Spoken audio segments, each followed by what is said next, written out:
El mundo tiene muchos ídolos de Jesús,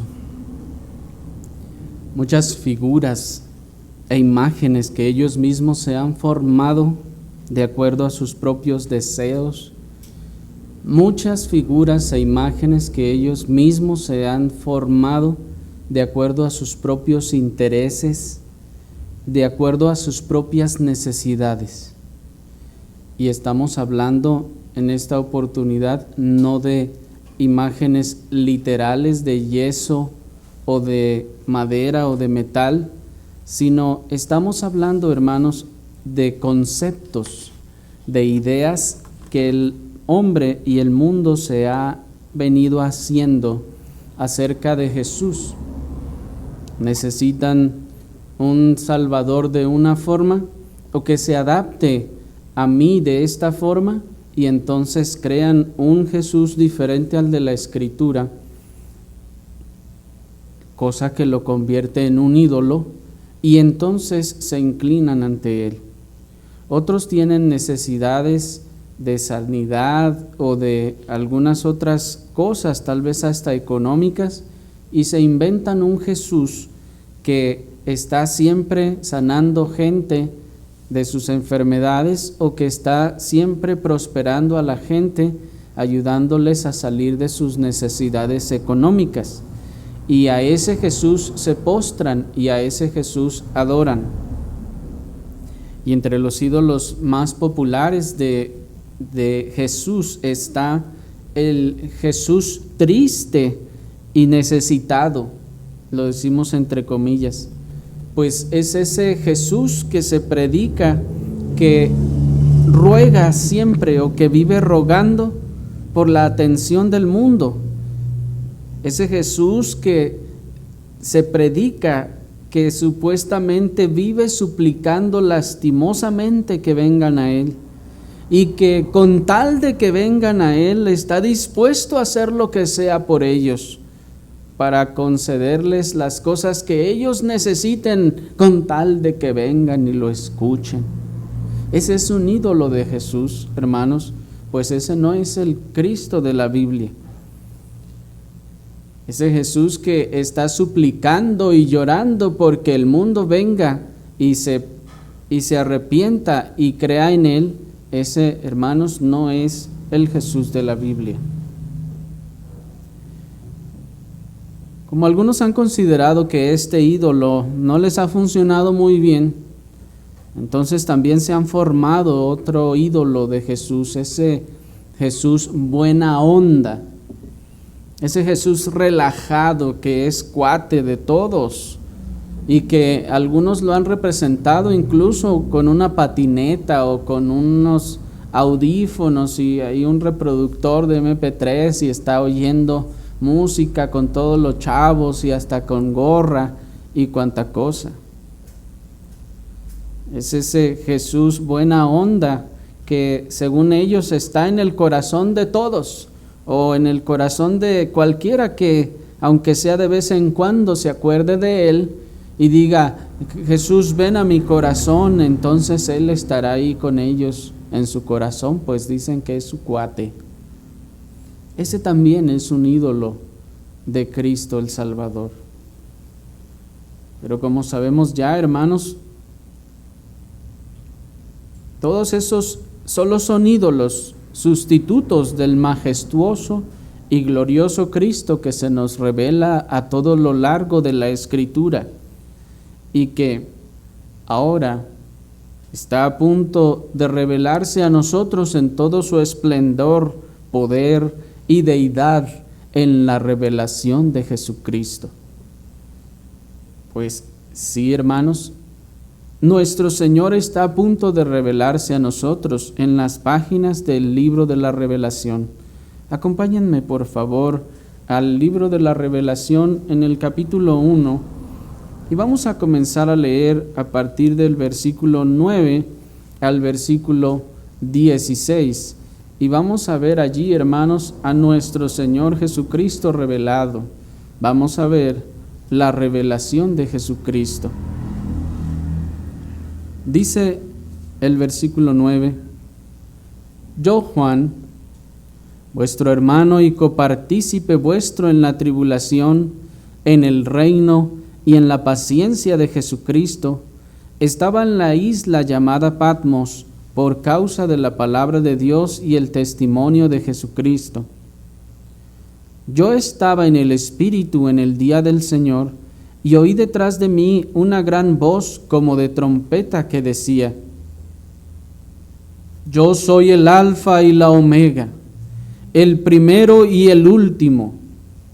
Escribe en un libro lo que ves y envíalo a las 7 iglesias que están en Asia: a Éfeso, Esmirna, Pérgamo, Tiatira, Sardis, Filadelfia y Laodicea.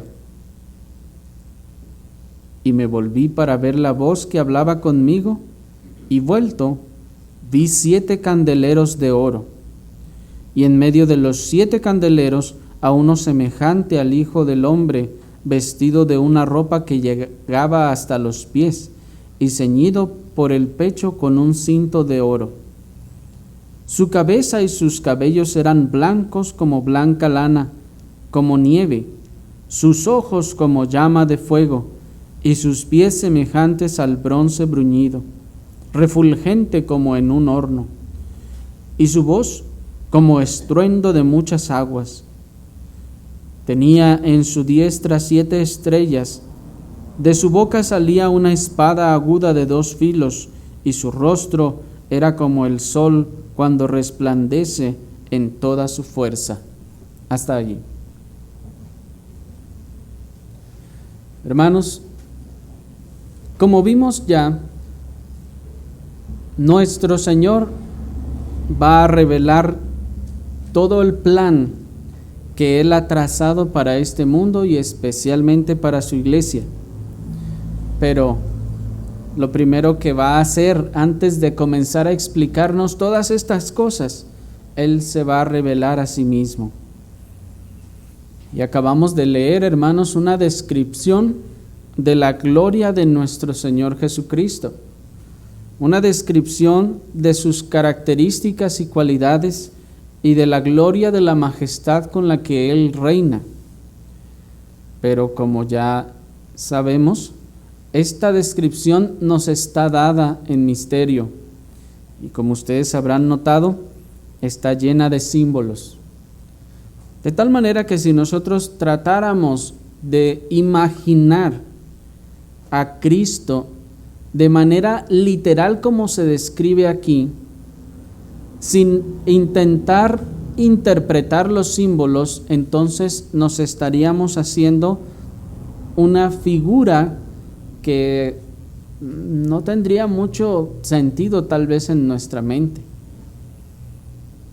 Pero el Señor nos ayude para que podamos ver a Cristo nuestro Salvador resplandeciendo con gloria a través de esta descripción.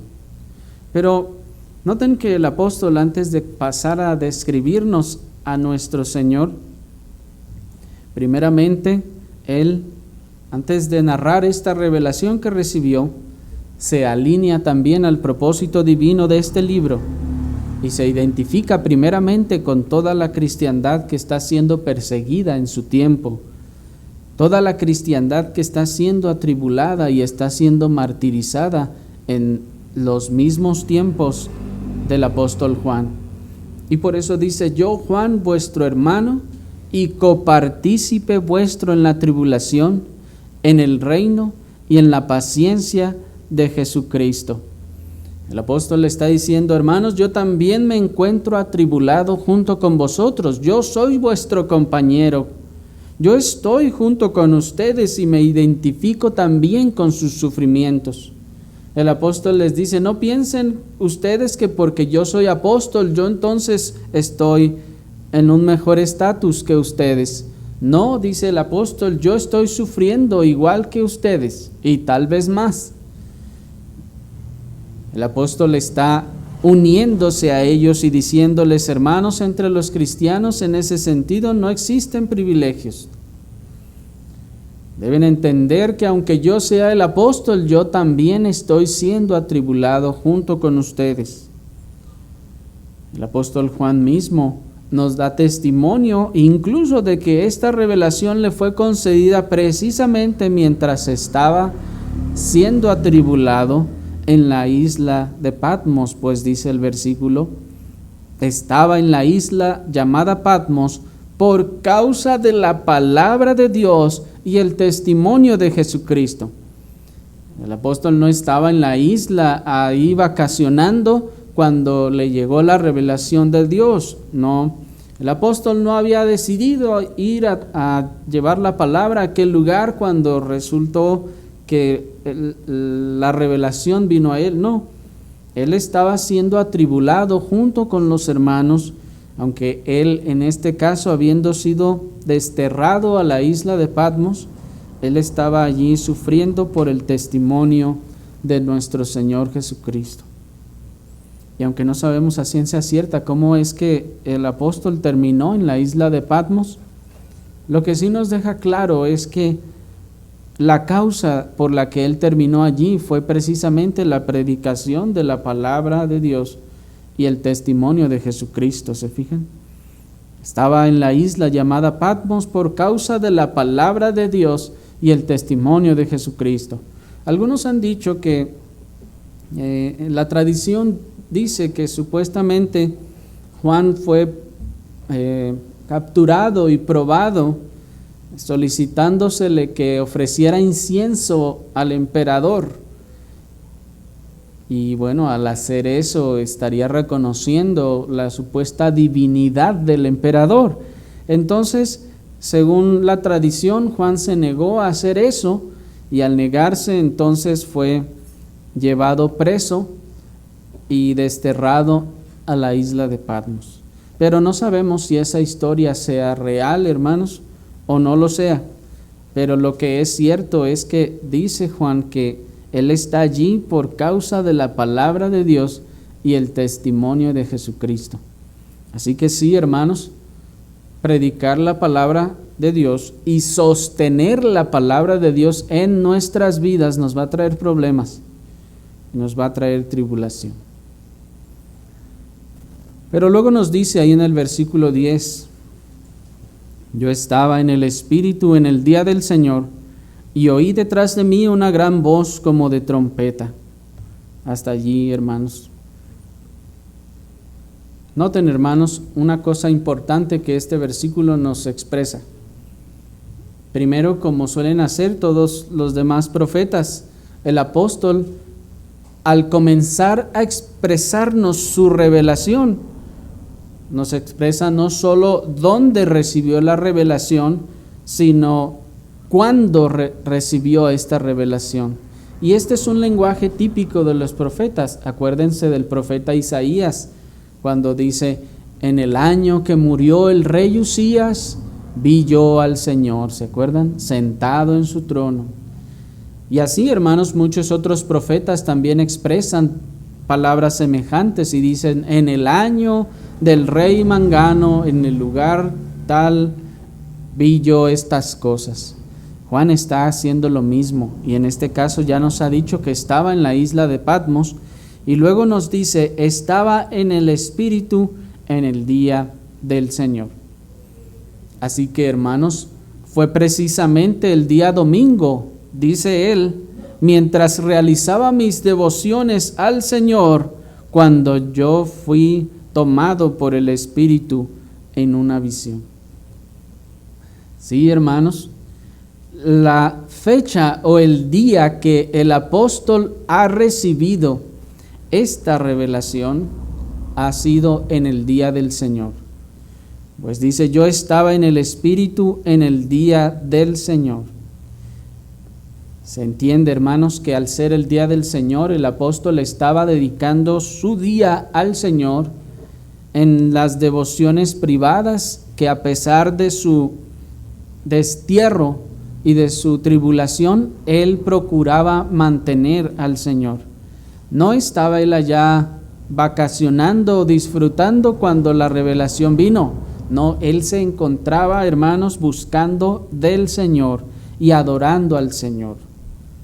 Pues la expresión el día del Señor, hermanos, no se refiere, como algunos han dicho, a la segunda venida de nuestro Señor Jesucristo, sino esta expresión, el día del Señor, se refiere al día de reposo cristiano.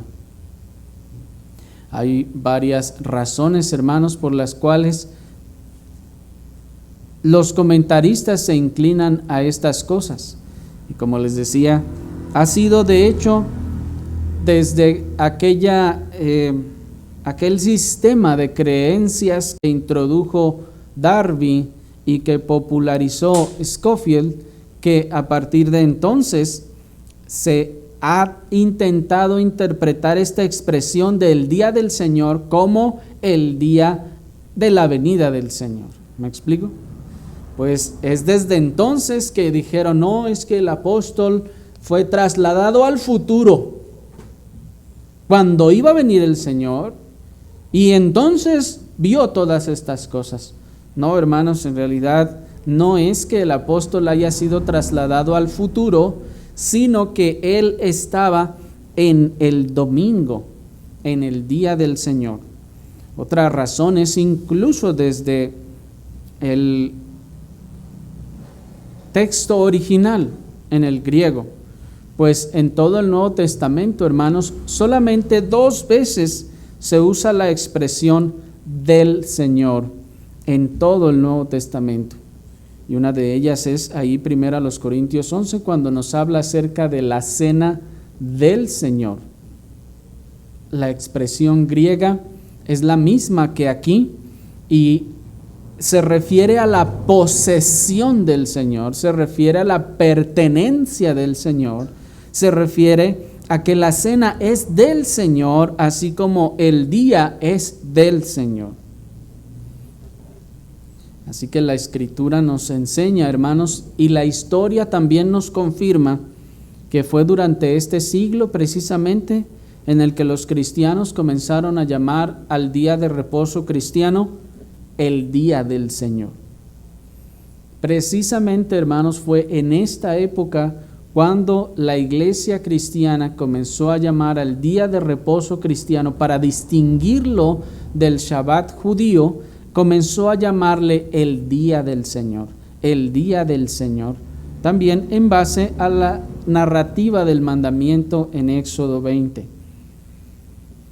Entonces Juan usa este mismo lenguaje que la iglesia entiende, que la iglesia a quien le está escribiendo puede entender. No es que, imaginen, que él estuviera escribiendo estas cosas y los hermanos del primer siglo atribulados ven el día del Señor, Juan fue al futuro y vio estas cosas. No, hermanos, ellos cuando ven el día del Señor dicen, esto pasó el domingo. ¿Me explico? Bien.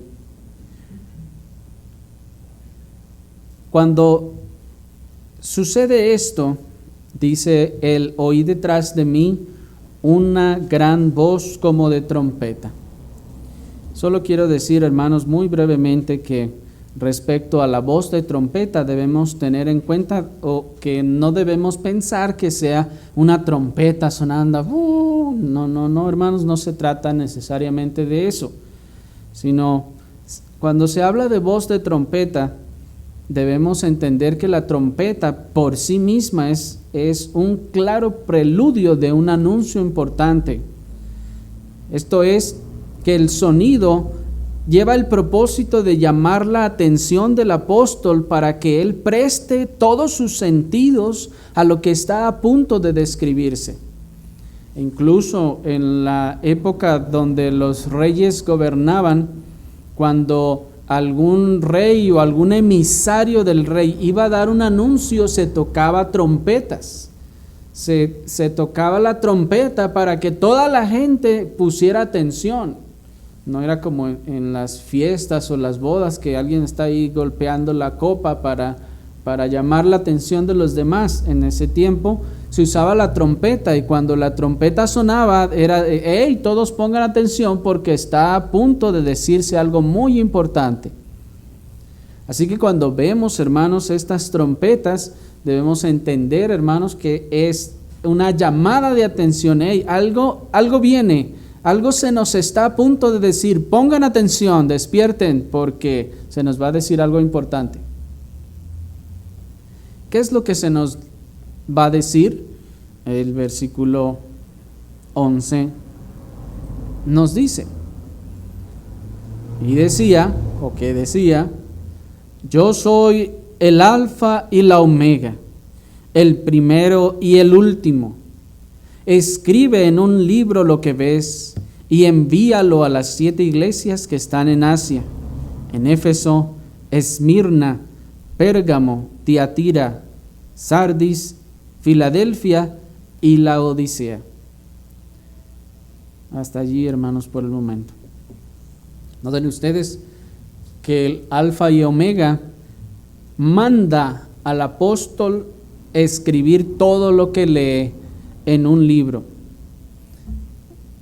Escribir todo lo que ve para que pueda llegar este libro a las 7 iglesias, para que pueda beneficiar, como ya vimos, a la totalidad de las iglesias del Nuevo Testamento.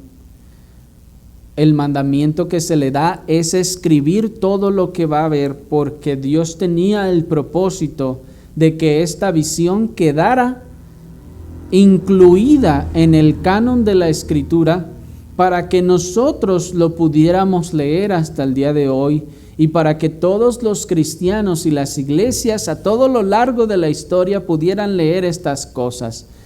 Veamos entonces aquí la preocupación de nuestro Señor Jesucristo de que estas cosas queden escritas para beneficio de todas las iglesias. Pero noten que dice, yo soy el alfa y la omega. Antes de ver la expresión del alfa y la omega, hermanos, quiero hacer una nota aclaratoria.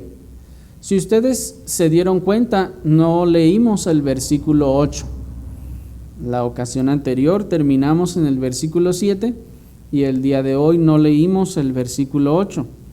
Y no es que hayamos omitido el versículo 8 porque compartamos la postura de la crítica textual, hermanos, sino que hemos querido exponer este versículo 8 junto con el versículo 11 para que haya una mejor secuencia en nuestro mensaje.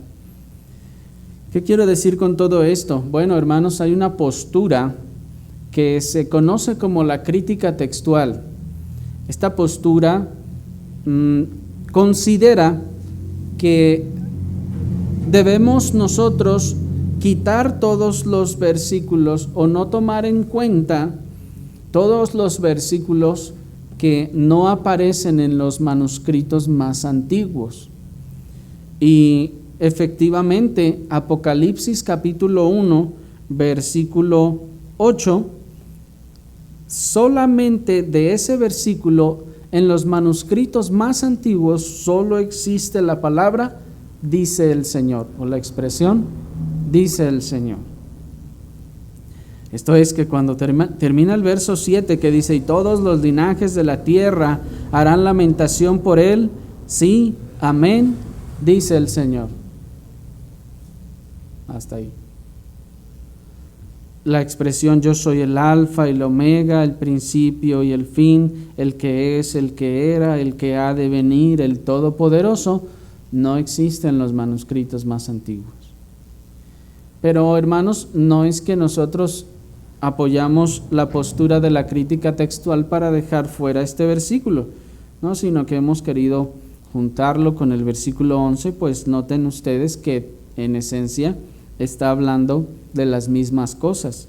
Yo soy el alfa y el omega, dice el verso 8, el principio y el fin, dice el Señor, el que es, el que era, el que ha de venir, el todopoderoso. La expresión alfa y omega, hermanos, es una expresión que trata de transmitir la idea de una totalidad, de algo que está completo, que es de principio a fin. Por eso el versículo 8 incluso hace la aclaración, el alfa y el omega, principio y fin. Es más o menos como nuestra expresión cuando nosotros decimos de la A a la Z, pero ahora se está expresando en el alfabeto griego. En el alfabeto griego, la letra alfa es la primera letra del alfabeto, que es a su vez de donde viene nuestra letra A. Y en el alfabeto griego, la última letra del alfabeto es la letra griega omega. Así que cuando se dice alfa y omega, se está diciendo de la A a la Z. ¿Sí me explico? En una expresión un poco más familiar para nosotros. ¿Y qué es lo que se dice cuando nosotros decimos de la A a la Z? Cuando alguien dice, pues es que aprendió de la A a la Z. ¿Qué estamos expresando? Pues que ha aprendido completamente todo, desde el principio hasta el final. Y aquí pues nuestro Señor Jesucristo con esta expresión nos está diciendo, yo soy el todo. Pues dice, yo soy el alfa y la omega. Noten que esta expresión también es la misma que ha venido expresando una y otra vez en el Evangelio de Juan, cuando dice, yo soy la luz del mundo. Cuando dice, yo soy el camino, la verdad y la vida. Cuando dice, yo soy el pan del cielo. Así ahora nos dice, yo soy el alfa y la omega. Yo soy el todo, yo soy el principio y yo soy el fin. Yo soy el trayecto y yo soy el todo, dice el Señor. Y qué impresionante, hermanos, es que el Señor nos esté diciendo estas cosas a nosotros. Pues aquí entonces está implicando que ni el cristiano ni la iglesia necesitan ninguna otra cosa que no sea solo Cristo. Pues el Señor dice, yo soy el todo para el cristiano y para la iglesia. ¿Qué es lo que necesita el cristiano? A Cristo solamente. Él es el todo para el cristiano. ¿Qué es lo que necesita la iglesia? A Cristo solamente. La iglesia no necesita de la ayuda o el apoyo de la psicología. La iglesia no necesita la ayuda o el apoyo de las estrategias del mundo.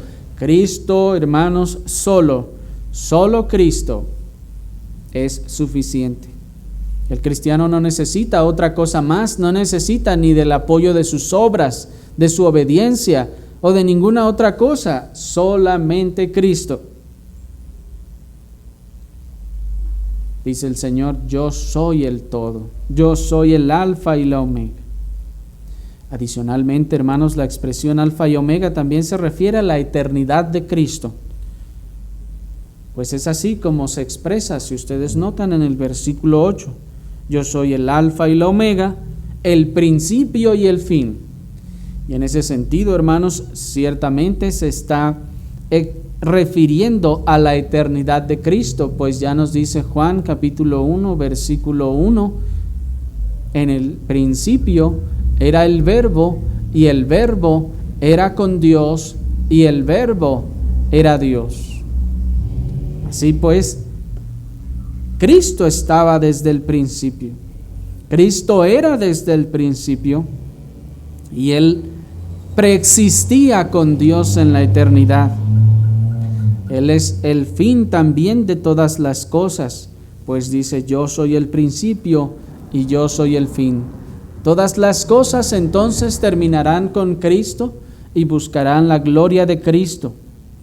Y sin embargo, pues también la expresión alfa y omega no solo se refiere a su eternidad, sino también a su primacía, a la primacía de Cristo en el plan redentor de Dios para el mundo. Hermanos, el mundo y todo el universo fueron creados por causa de Cristo. Cristo es el principio y el fin de todo el mundo, de toda la creación. Todas las cosas fueron hechas por Él y para Él, nos dice Hebreos capítulo 1. Para Él y por Él. Él, Cristo, el Señor, hermanos, es la razón de toda la historia. Con Él comenzó todo Con Él comenzó toda la creación y con Él concluirá toda esta economía y todo el plan de Dios que trazó para la humanidad. Cristo, pues, es el centro, es el inicio, es el fin y es todo el trayecto de la historia. La historia se está escribiendo por causa de Cristo. Toda la historia se ha acomodado para que converja en la cruz de Cristo. Y la razón de que haya historia es por Cristo. Cristo, pues, es central en todo, nos está diciendo. Él es el centro de todo. Él es lo más importante en todo esto. Noten su preeminencia y su importancia, nos está diciendo el apóstol. Pero sigamos al versículo 12 y veamos lo que vio enseguida el apóstol. Dice: me volví para ver la voz del que hablaba conmigo, y vuelto vi 7 candeleros de oro, y en medio de los 7 candeleros uno semejante al Hijo del Hombre, vestido de una ropa que llegaba hasta los pies y ceñido por el pecho con un cinto de oro. Su cabeza y sus cabellos eran blancos como blanca lana, como nieve sus ojos, sus ojos como el llama de fuego, sus pies semejantes al bronce bruñido, refulgente como en un horno, y su voz como estruendo de muchas aguas. Tenía en su diestra 7 estrellas, de su boca salía una espada aguda de 2 filos, y su rostro era como el sol cuando resplandece en su fuerza. Hasta allí, hermanos. Si se fijan ahora, luego de que el apóstol es tomado en el Espíritu en el día del Señor, él oye una voz como de trompeta, y esta voz le dice: yo soy el Alfa y la Omega, el primero y el último.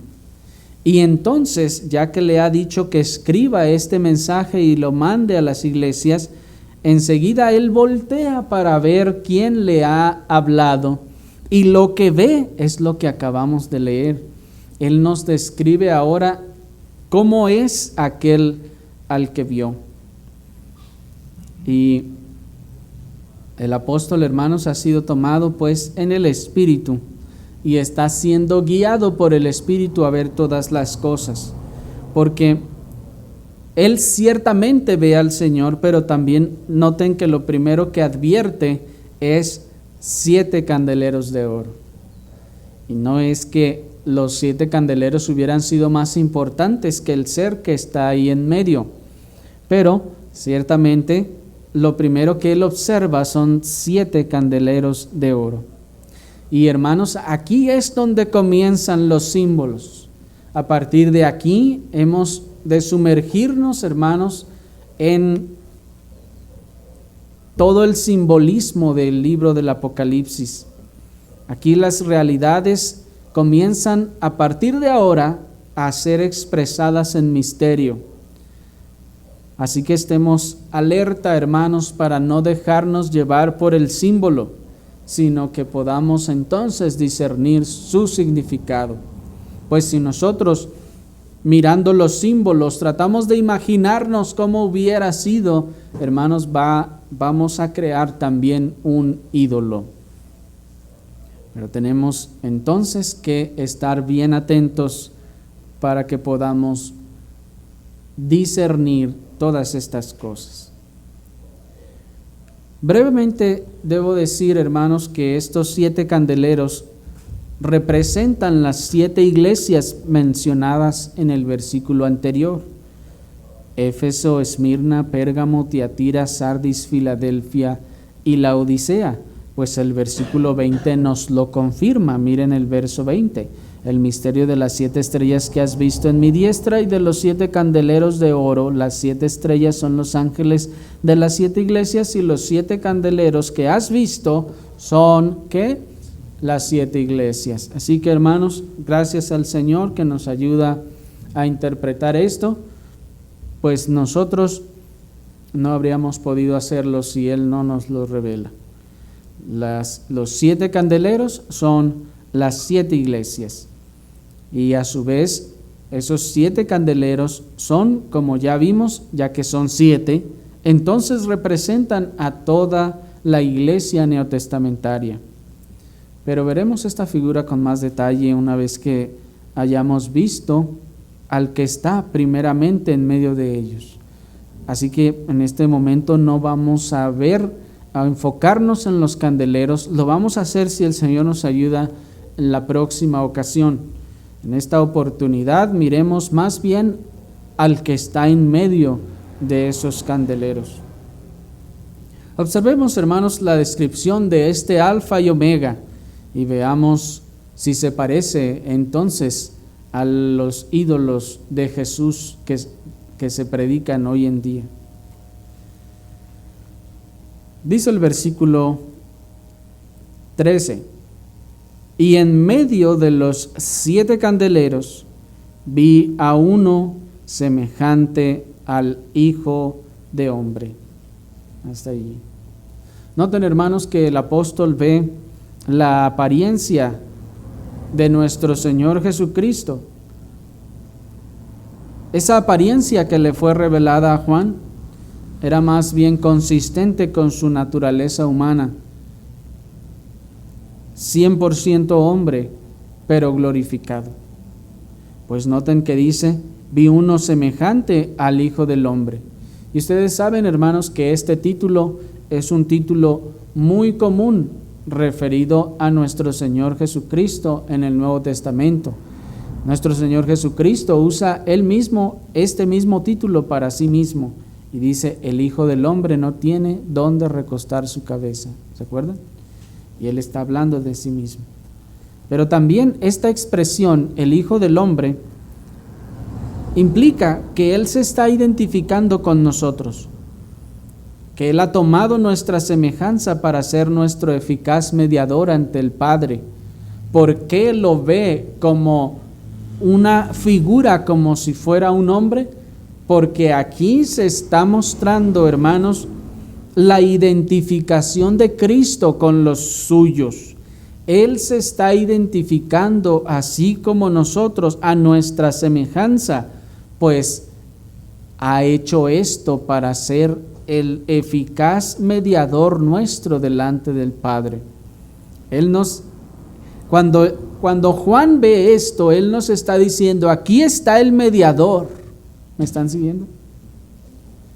Cuando dice, vi uno semejante al Hijo del Hombre, esa expresión, hermanos, nos está diciendo, he aquí el principio y el fin, la razón de todas las cosas, el todo de toda la humanidad y la creación. Este mediador entre Dios y los hombres. ¿Me explico? Esta es la referencia también que se hace en la profecía de Daniel, capítulo 7, versículo 13, que dice, miraba yo en la visión de la noche, y he aquí con las nubes del cielo venía uno como hijo de hombre, que vino hasta el anciano de días, y le hicieron acercarse delante de él. ¿Para qué tenía que estar este hijo del hombre delante del anciano de días? Para hacer mediación, ciertamente, hermanos, entre Dios y el hombre. Y a partir de ahora, entonces, Juan agrega una lista de características de este mediador, de este Hijo del Hombre. Y la primera característica que nos narra es su vestidura. Si la ven allí, dice, vestido de una ropa que llegaba hasta los pies, y ceñido por el pecho con un cinto de oro. Las vestiduras hasta los pies, hermanos, ceñidos con el cinto de oro, son típicas de los sacerdotes, por lo que aquí estas vestiduras representan su oficio sacerdotal. Pues noten que es el Hijo del Hombre y es el mediador. La palabra sacerdote, pues, significa también mediador. Es el mediador entre Dios y los hombres. Y entonces, por eso, su atuendo y su apariencia es la del mediador, la del sumo sacerdote. El eterno sumo sacerdote que nos dice el libro de los Hebreos, que es perfecto, mucho más sublime que los cielos, y que no es como los hombres que tienen que ofrecer sacrificios primero por sus propios pecados y luego por los de los demás. No, este es un sumo sacerdote más sublime que los cielos. Y el cinto de oro, hermanos, parece que está representando su majestad, su autoridad y su dignidad. En ese sentido, nos dice el ministro puritano David Clarkson, este era el atuendo de un conquistador. Así que Cristo se presenta victorioso sobre todos los enemigos de su pueblo. Y ahí termina la cita.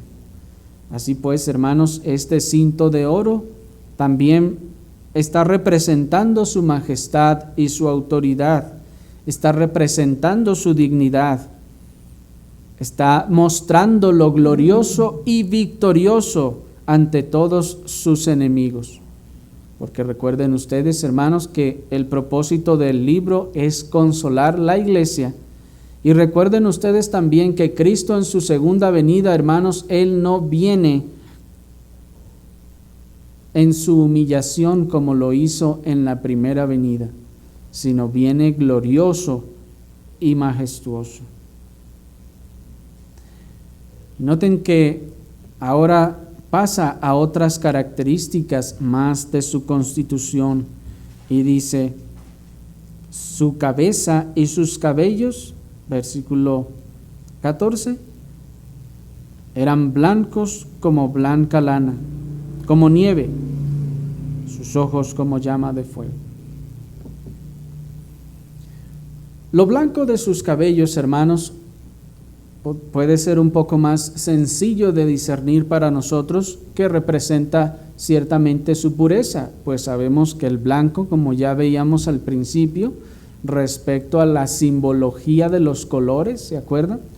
Representa la pureza, representa la santidad. Pero también, hermanos, lo blanco de los cabellos representa la sabiduría, pues se está hablando o se está haciendo referencia también al anciano de días de Daniel capítulo 7, versículo 9, y el versículo que también les leí. En la visión que ve Daniel está en el trono un anciano de días, cuyos cabellos también dice que son blancos.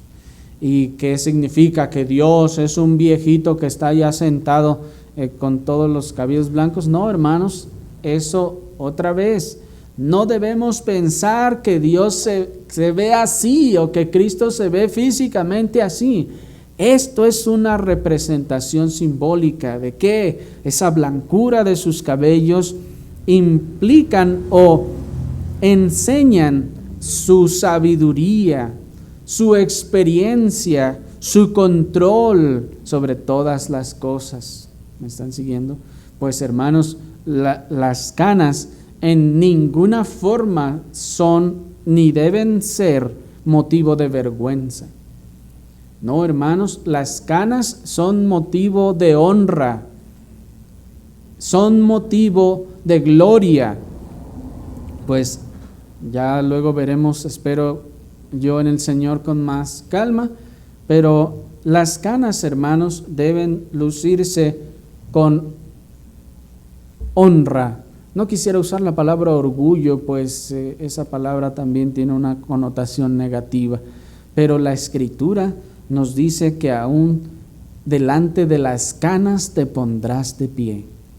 Y si Dios mismo, hermanos, el Dios Todopoderoso, se representa a sí mismo de manera simbólica como un ser cuyo cabello es totalmente blanco, ¿por qué a nosotros nos da vergüenza tener canas?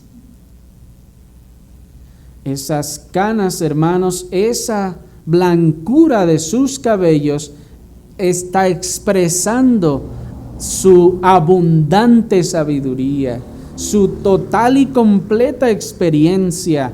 No es un jovencito que apenas está aprendiendo de cómo hacer las cosas, no, es un ser glorioso y es eterno, pues esa blancura también representa su eternidad. Es alguien que ha vivido desde la eternidad. ¿Me explico?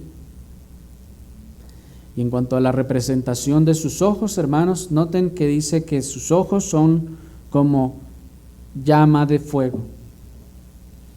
Nuevamente aquí no debemos imaginarnos a una silueta con lumbre en los ojos, hermanos. No, en cuanto a la representación de los ojos como llama de fuego, a través de la metáfora de cómo la luz del fuego ilumina en la oscuridad, logramos dilucidar que se hace referencia, hermanos, a su omnisciencia. Pues, ¿qué es la omnisciencia de Dios sino los ojos de Dios que revelan la noche en luz? ¿Sí me siguieron?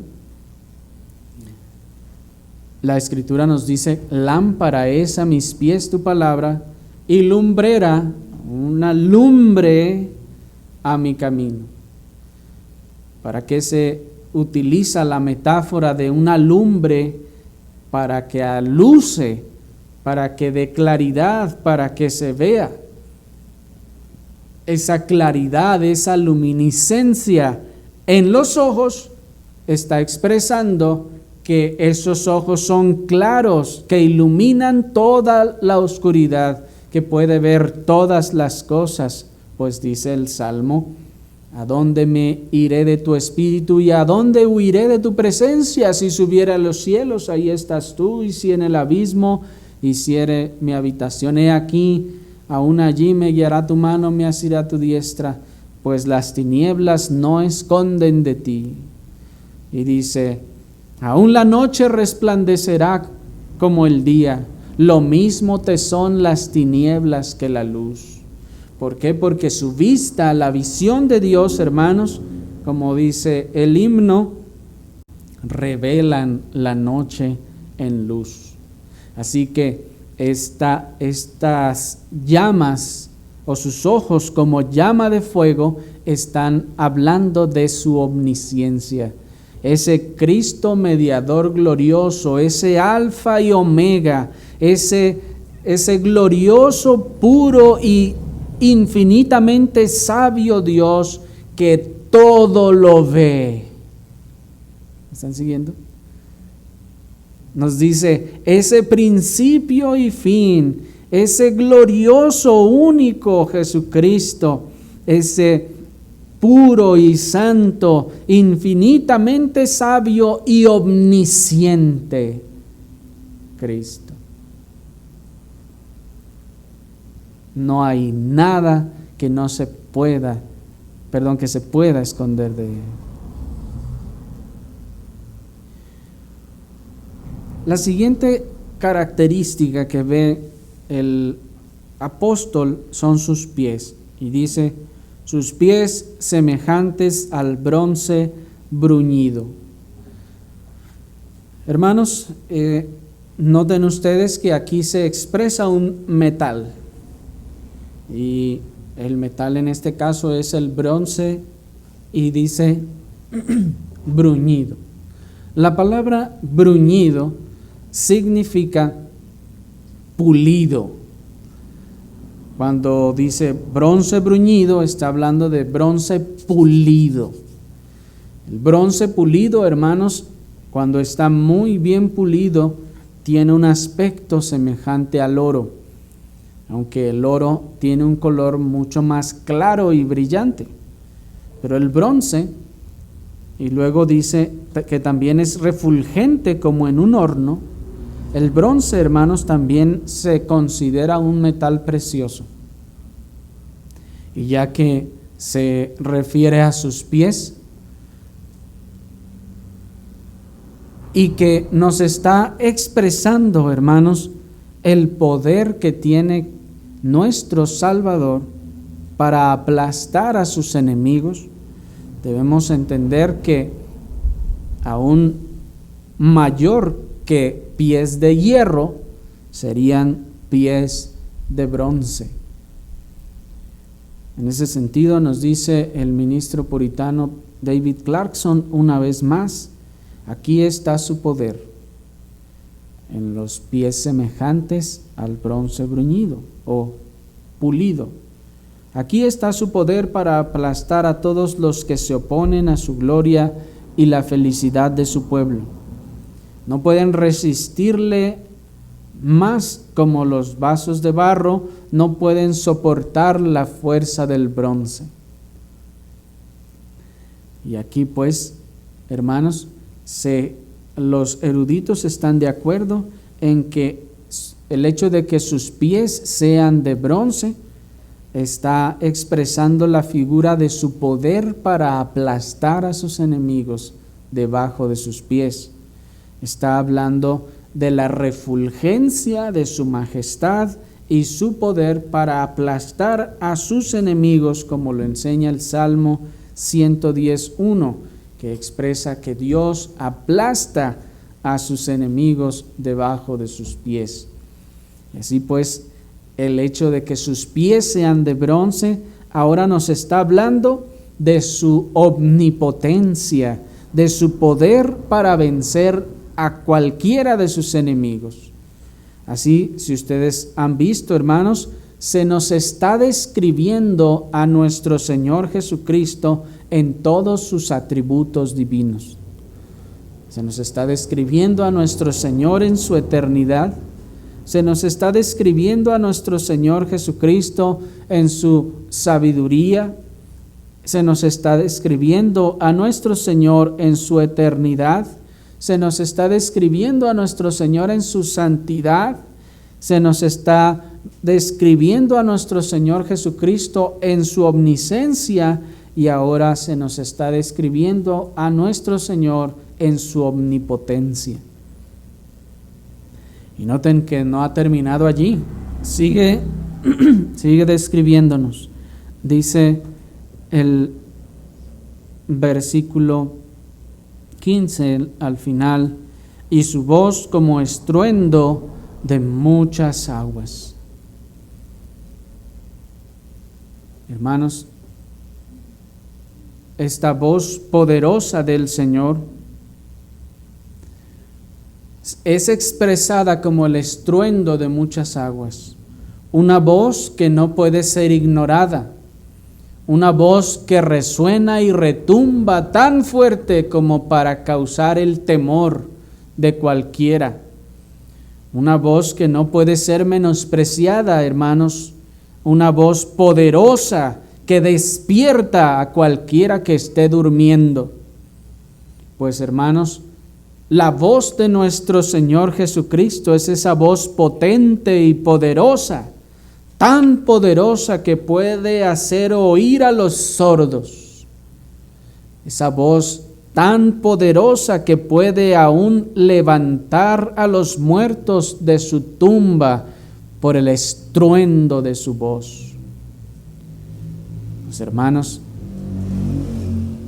si la voz de nuestro Señor fue oída para que Lázaro despertara de su tumba, hermanos, cuanto más en este sentido espiritual que se nos están expresando estas cosas, esa voz poderosa y estruendorosa del Señor que despierta al que esté dormido, esa voz potente del Señor que hace oír a los sordos y que hace que los muertos se levanten de su tumba. Noten que aquí también está expresada su poder y su poder salvador.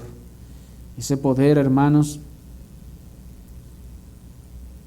que tiene el Señor para salvar a los suyos, pues aún mismo en su boca, dice el verso, que tiene una espada de dos filos. No solo es su voz, no solo es el estruendo de su voz, sino su lengua. Dice el verso 16, tenía en su diestra 7 estrellas, de su boca salía una espada de dos filos. ¿Se fijan, hermanos? Y creo que esta expresión es ahora mucho más clara para nosotros, ¿no es así? Pues todos sabemos el texto de Hebreos 4:12. ¿Se acuerdan? Dice la palabra de Dios que la palabra de Dios es como una espada de dos filos que alcanza a partir el alma y aún el espíritu y las coyunturas y los tuétanos y discierne los pensamientos y las intenciones del corazón. Esta figura pues entonces de la espada de dos filos es la que nos será tal vez más familiar. Su palabra es más cortante que toda espada de dos filos y se nos describe pues como la palabra de Dios, como una espada. De esta manera pues, con esta espada de dos filos, Cristo sigue venciendo y conquistando a pesar de la oposición. ¿Y cómo lo hace? A través de su palabra, hermanos. ¿Cómo es que el estruendo de su voz hace oír a los sordos? A través de su palabra. ¿Cómo es que el estruendo de su voz despierta a los muertos? A través de su santa palabra, hermanos. ¿Se están dando cuenta?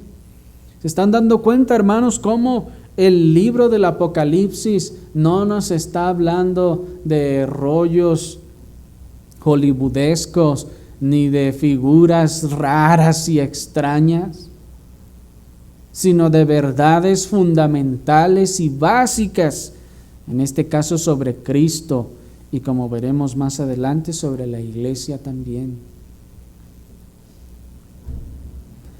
Aquí también la última característica es su rostro. Dice el final del verso 16, su rostro era como el sol cuando resplandece en toda su fuerza.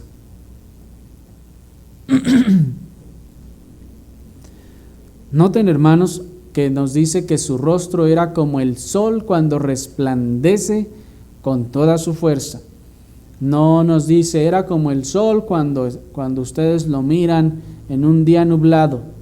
No, ni dice era como el sol de la mañana, por más bonito que suene.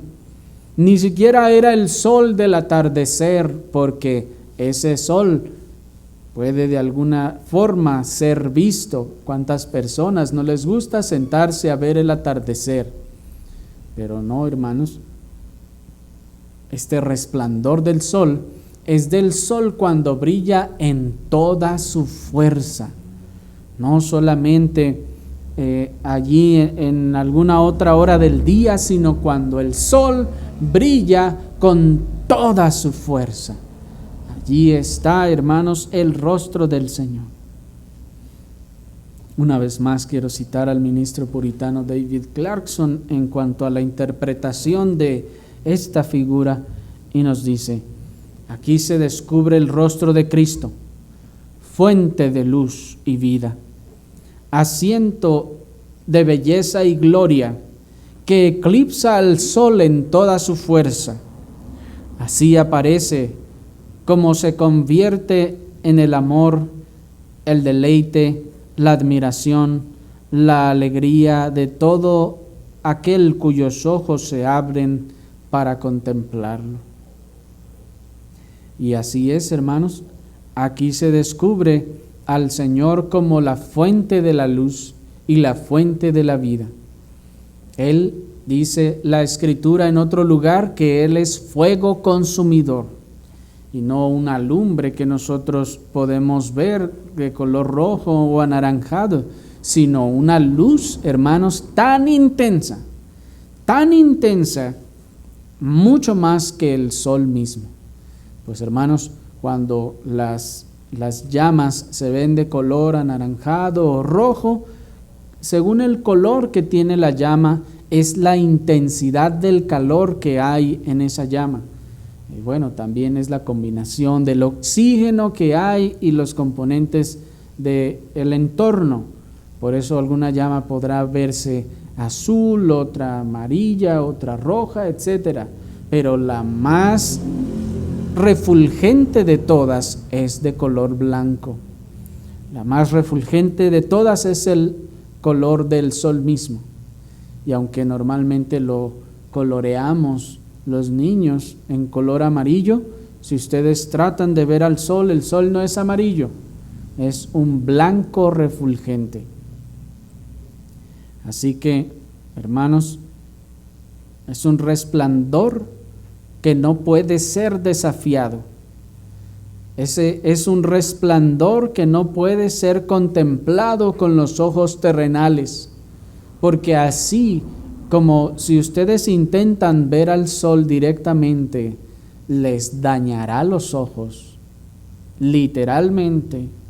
Así, hermanos, la gloria del Salvador no puede ser contemplada con los ojos terrenales, no puede ser vista del hombre en su estado natural, solo puede ser vista a través de la fe y a través de la obra del Señor en nosotros. Ese resplandor, pues, es un resplandor que no puede ser desafiado. Muchas veces ustedes pueden ver a los hombres y desafiarlos con la mirada, quedárseles viendo a los ojos y retarlos con la mirada. Traten de retar al sol con la mirada para que vean lo que les va a suceder. ¿Lo han intentado? Pues no lo intenten.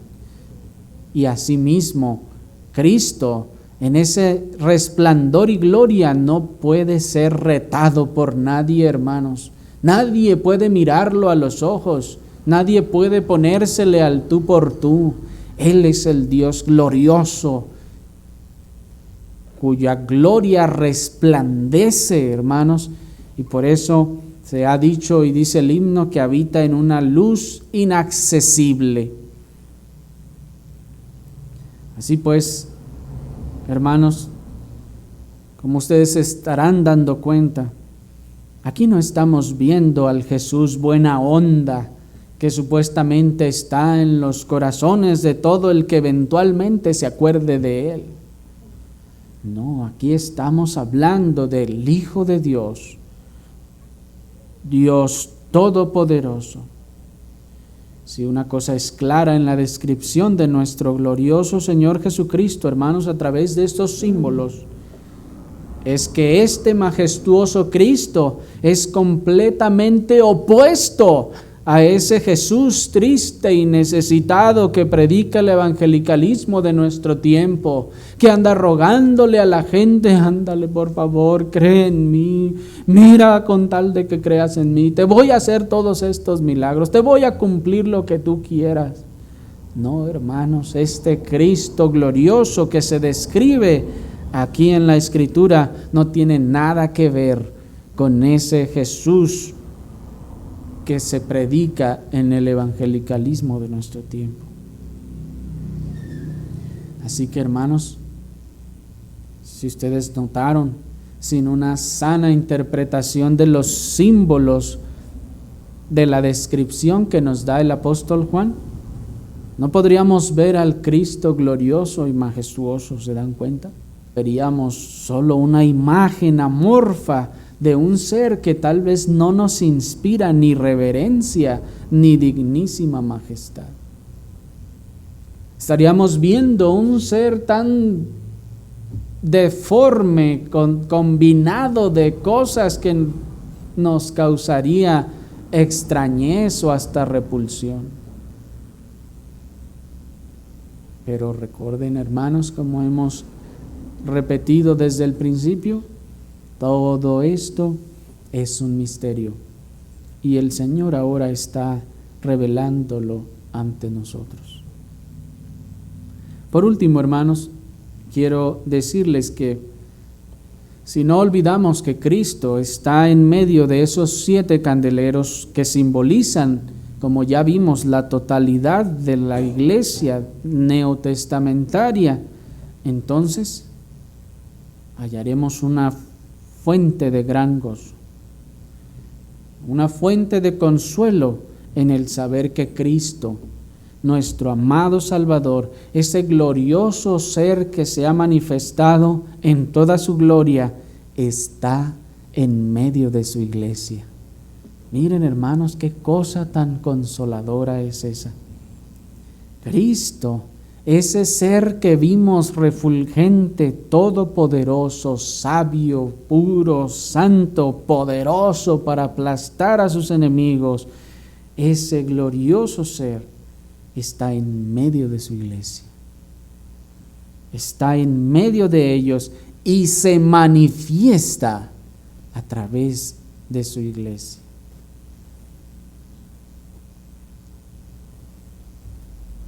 Del mismo modo en que la presencia de Dios estaba en medio de su pueblo mediante la representación del tabernáculo, hermanos, así Cristo, nuestro glorioso Salvador, habita en medio de su iglesia y manifiesta su poder a través de su iglesia.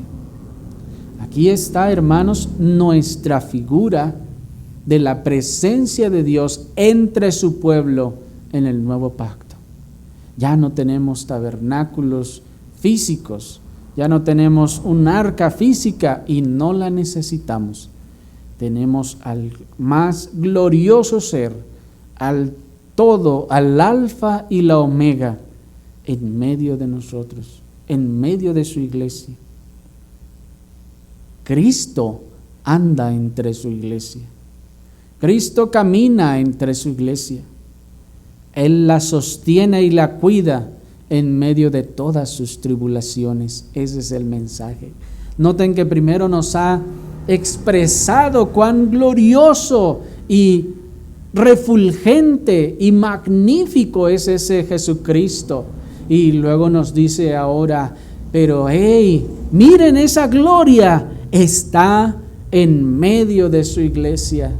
Así que no desfallezcan, hermanos. Ese glorioso Salvador camina junto con su iglesia, anda con su iglesia. No teman, manada pequeña, dice el Señor. Ustedes son mi habitación, dice el glorioso Redentor en esta figura. Yo habito en medio de ustedes, no teman. Yo estoy entre ustedes. Así pues, el Señor traiga consuelo a nuestros corazones. Cristo está entre su iglesia. Oremos, hermanos, al Señor.